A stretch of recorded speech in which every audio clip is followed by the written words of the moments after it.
our colleagues, the teachers, mainly the CUPET, should acknowledge what government has done, notwithstanding the fiscal difficulties that we are facing at this particular time.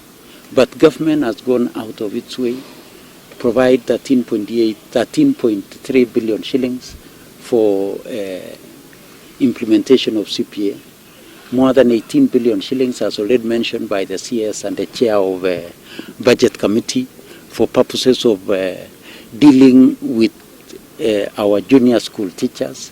So I think we need to acknowledge the goodwill that government is showing and focus on preparing our children for examinations that they'll be doing in another 1 month in October.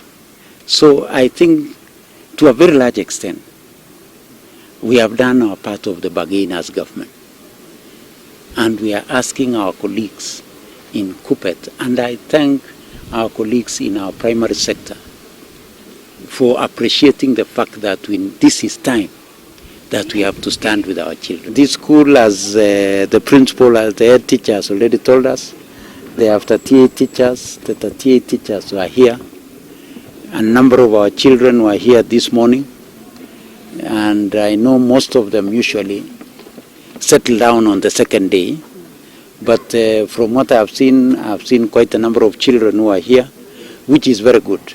But the most important thing, I would want to thank our teachers for standing with our children. We all know that this is a very short term, almost 8 weeks before we start our examinations. So as teachers, we know that we have very short time to settle down and prepare our kids for assessment and examination. Assessment for grade 6, the Kipsang, and examinations for our KCSE candidates. I would want to once again say that we are working very closely with our schools this time because we wanted to give our teachers adequate time to prepare our learners. We have already released 21 billion shillings, 21.8 billion shillings for capitation, 14 billion for our secondary schools, 6 billion for our junior school, and 1.6 billion for our primary schools, so that they can settle down quickly and prepare for the examination. Our secondary schools, we are aware, would be buying lab materials to prepare the children for examinations. And that's why this year, and this term specifically, working with our colleagues at the National Treasury, we have made sure that before the schools open, capitation was released. I was discussing this morning with some of our partnering banks, those who work with us, and they say by today and tomorrow, all our schools will have received their resources so that they can proceed to work and make sure that our kids are prepared for this term, which is very short and meant for examinations. Again, one of the key things that we are doing this term also is preparing ourselves for grade 9.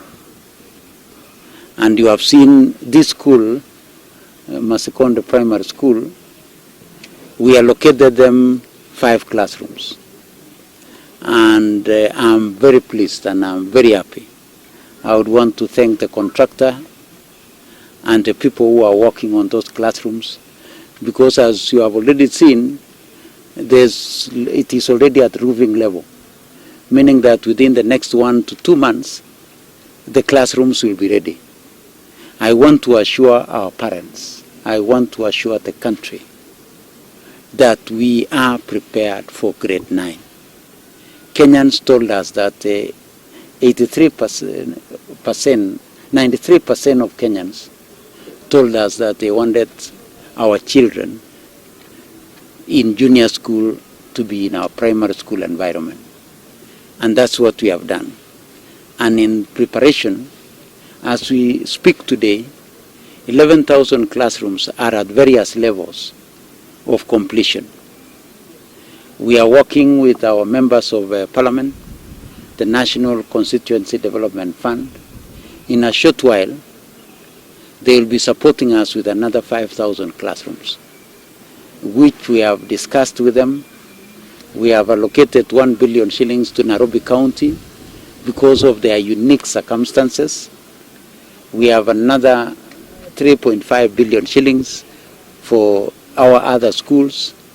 Our MPs told us that out of the 3.4 billion shillings that was allocated through the Ministry of Education to CDF, that they will contribute a similar amount, so that we shall be having 6.8 billion shillings from our CDF framework. And this will therefore give us 17,000 classrooms. And that is the number of classrooms that we require for our children.